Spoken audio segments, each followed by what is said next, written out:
for a diverse country, nation like Nigeria, with multi-ethnic groups, different religions, different nuances and cultures, you need a constitution that aggregates them without any of them feeling marginalized. The present constitution does not. The present constitution actually disincentivizes federative units from being productive because too much power is concentrated at the center that has 67 items on the exclusive legislative list. And you want the president to agree and approve a constitution that will weaken his power?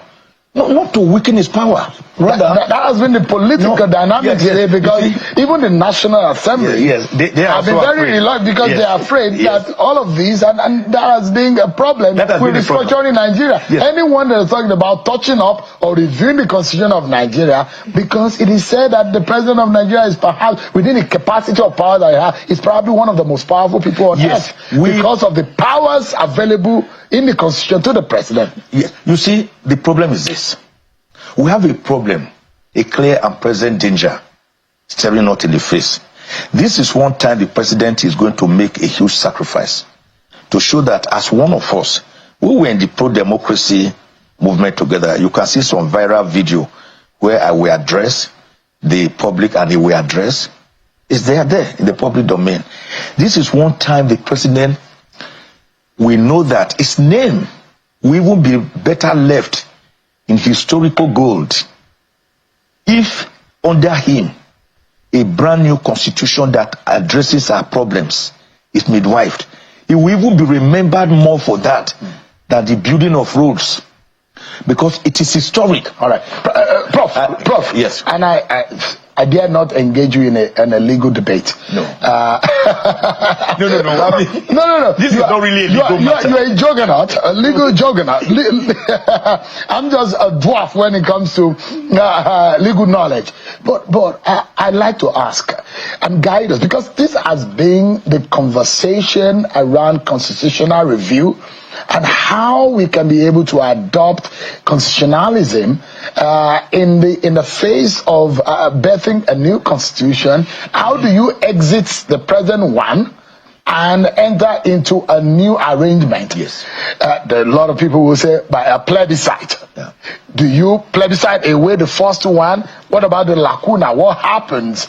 Because the president is sworn to uphold this constitution, then you are now asking him to jettison the constitution in which he swore an oath to uphold for another constitution that he never swore to.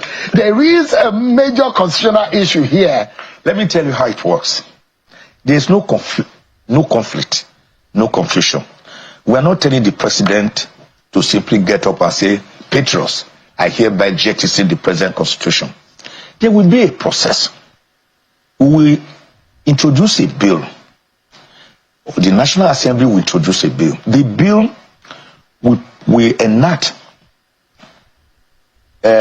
what I call a National Referendum Commission, NRC. The National Referendum Commission is going to be the think tank that will organize how this constitution comes into being, and this can be done very quickly. Now, this national this body is the one that will be responsible for bringing about specialists, constitutional specialists, and representatives of the ethnic groups that will draft a new constitution. The ingredients of the new constitution will be the result of the 2014 National Conference, the 1963 Republican Constitution provisions, which are the best so far because it was very federalist in nature, and then all the amendments that the National Assembly has so far been doing to tell them that their efforts are not in vain, they are not wasted. They will all be distilled. by this body. Will it now be a sixth alteration to the 1999 Constitution? No, or it will now be a 2025 or 2026 Constitution? When it is done, it will now be subjected to a referendum of the Nigerian people. By vote. Just like what we saw in yes UK, or no, where there was a vote for on Brexit. Yeah, Brexit. You know, it was also done on the 10th of August, 1963, Yeah. for the Midwest region to exit Western region. So the Nigerian people will vote yes or no to each item. And when they agree, it is this one that will be put in a document called a new constitution and given to Mr. President, which he will promulgate into law. Of course, upon promulgating it into law, the old constitution will cease to exist through an act of the National Assembly that will repeal it. So the National Assembly is central to this. The executive led by Mr. President is central to this. No one is going to rubbish them. No one is going to diminish them. But of course, I know this is going to be also discussed because there will now also be the exit of the structural framework as captured by the present constitution to allow there will be a timeline, a moratorium of operation of the old one, and exit and enter into the new era. And then let me tell you, the process by which a constitution comes into being is even more important than the contents of a constitution. The Patriots are pushing very hard. Listen to this, and let Nigerians get this very clear. That the present presidential constitution, modeled after America, United States of America, is too expensive for us to maintain. We use about 70 to 80% for our national budget on recurrent expenditure and servicing of debts, leaving only 20 to 30% for capital expenditure. That cannot lead us anywhere. A parliamentary system of government is less expensive but more effective. The reason is that Mr. President and other aspirants will not need trillions in 2027 to campaign to be president or governors. No, it is the political party under a parliamentary system of government that goes around campaigning for votes, electing their individual members to the National Assembly or Parliament at the center. When they meet there, the party that has the largest number of votes forms the government, either alone or with a coalition. I know the major conversation most Nigerians are interested in is the division of Nigeria because the country's unity is not working.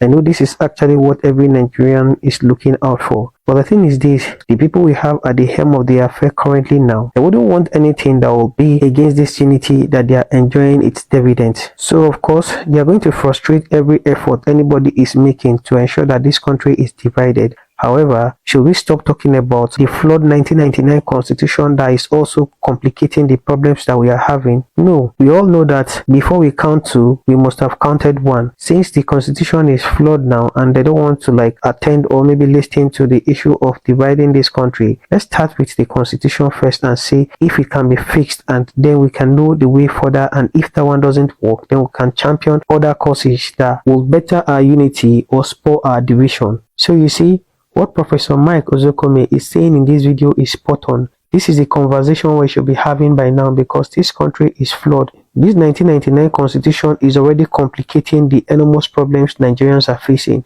So it's better we deal with this constitution issue first, and then we'll channel our energy to other more salient issues. The unity system we're practicing in Nigeria is not good for Nigeria at all. They're supposed to be practicing a federal system of government where every state and every region should have control of their resources, but that is not what is obtainable in Nigeria because of the flawed 1999 constitution that was foisted on us by some few military top hierarchies. And by extension, we know that their original plan is to continue to rule this country via proxy. But now, this is the avenue to correct all this wrong. According to what Professor Mike is saying here, Tinubu accepts the fact that the country constitution is flawed, and as a matter of fact, the current system of government we are practicing or the structure of the country is not palatable for every region at all. He admits that Nigeria has this problem. However, he's attending to other salient problems that need urgent attention, and that the Patriots can continue their push and refinement of this paper they are trying to present so that Nigeria adopts. So this is what me I'm saying.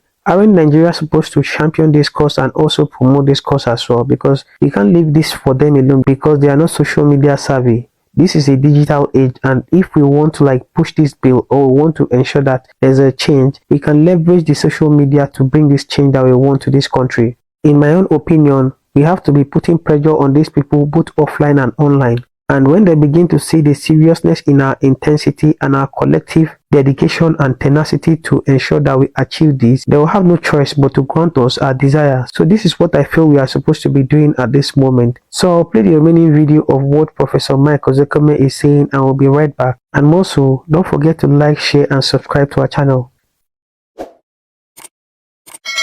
Give me a moment.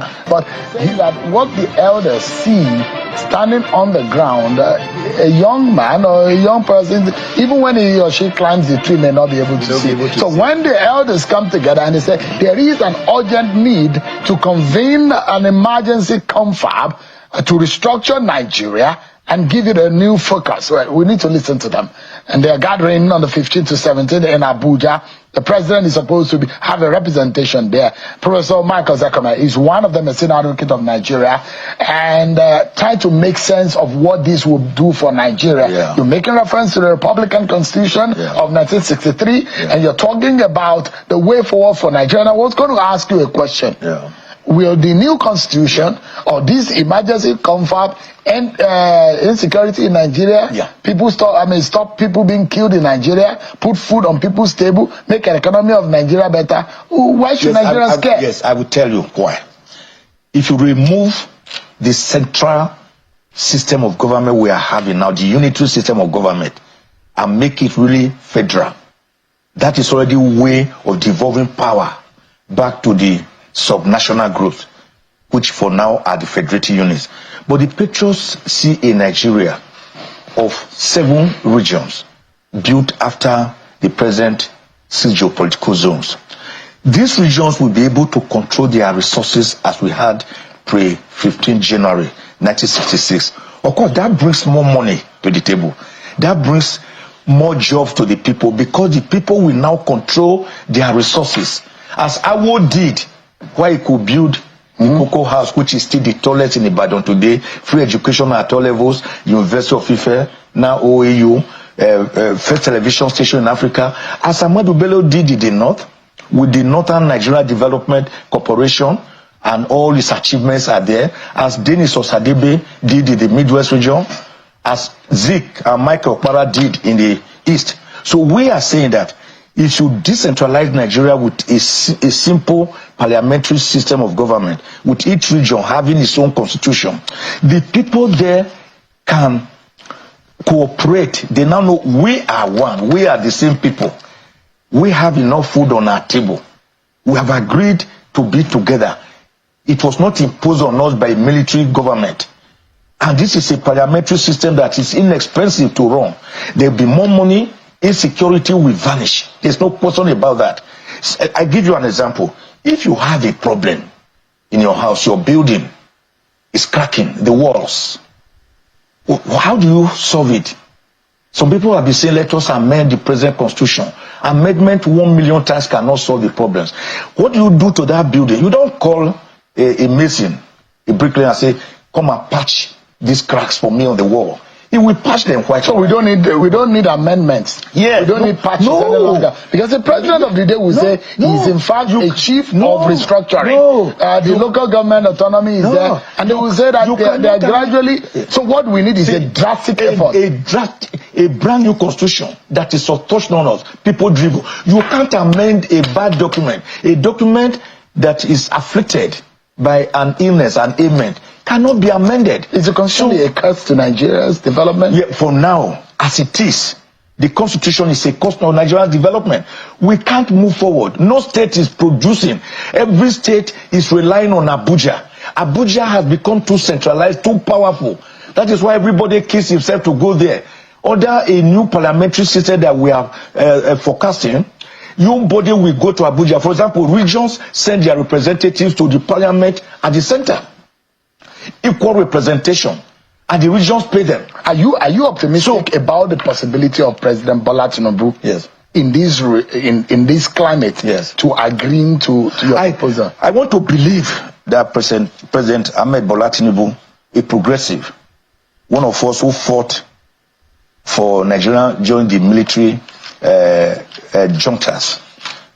In fact, he had to escape Nigeria to save his life during the Nagudeko day. But some of us could not even escape. People like me, Ganifa and me, and others. We stood here.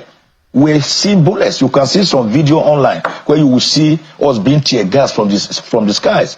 I believe he's patriotic enough. He has the willpower. If he doesn't, how dangerous would that be? If it's dangerous, it means that Nigeria will still continue to go in cycles. I was giving the example, the epigram of your walls cracking. What do? You discover that it's a tree that in the compound that is causing the cracks in the wall. You don't just cut off the branches because they will grow back again and the cracks will start. You go to the tree and uproot it. Root and branch. It's an urgency of now. It's the urgency of now. Because either we do it now or perish. Or I will not say perish. We will continue to suffer the fate people are dying. Of the Baba's they won't chair. perish. People are dying. In one day you see almost 100 over 100 people. I think so. Yeah. And if you say that constitution will fix killing, it will fix hunger, fix hunger, then we survive. Fix injustice, so it will stop us from bring about egalitarianism. Perish might sound like a harsh word, but that's the reality. That's the reality, and the absence of it. I'm happy that this will solve our problems. If that it is will. It will, and I can tell you, President Bola Ahmed Tinubu knows that it will solve our problem. Because in the past, he was one of us who was crusading for a brand new constitution. Professor, so I do not think anything would have changed. I do not think that power would have corrupted him in government to lose this progressive bent that we have known him for. If he does it, I can assure you, more than any achievement he would have done during his term, he will be remembered by history. Professor Michael Zekuma, thank you so much indeed for your time. I'm looking forward to it. We followed all through the 2014 confab. Yes. Amongst all of the conferences that Nigeria has had, let's focus on the future and see how this will work. Thank you so much indeed for coming tonight. So we dare to look into the future. We dare to challenge. Hypocrites. The Father of Mercy says, desperate diseases require desperate remedies. And Albert Einstein say, it's only a fool, someone who does not know, who wants to solve a problem by using the same method with which it was created. So we need a new system. You've heard everything Professor Michael Zekuma is saying. He's not saying anything new again, but the thing is this: where is the push going to come from for us to achieve this thing? We can see how flawed the system is because of the unitary system that we are practicing. This system is complicating this problem that we are having already. We have so many problems in this country. We are facing the problem of insecurity, ethnic division, tribalism, regional sentiment, and religious problems. And to a far extent, this constitution that we are using, or this unitary system that we are practicing, contributes to this problem that we are having. Everyone knows that once a foundation is faulty, there is no way a building can stand. For me, it is better for us to go back to the scratch and start all over again, instead of trying to build on a faulty foundation or trying to mend the cracked walls. Delaying this will be dangerous because we are divided already and everybody is tired of this country. If we don't do this as fast as possible so as to kind of curb some of the problems you are having and reduce the tension that is on ground already, a tsunami that will challenge the very essence of Nigeria's unity will come. Kindly drop what you have to say in the comment section, and if today is your first time to visit our channel, please kindly like, share and subscribe to our channel.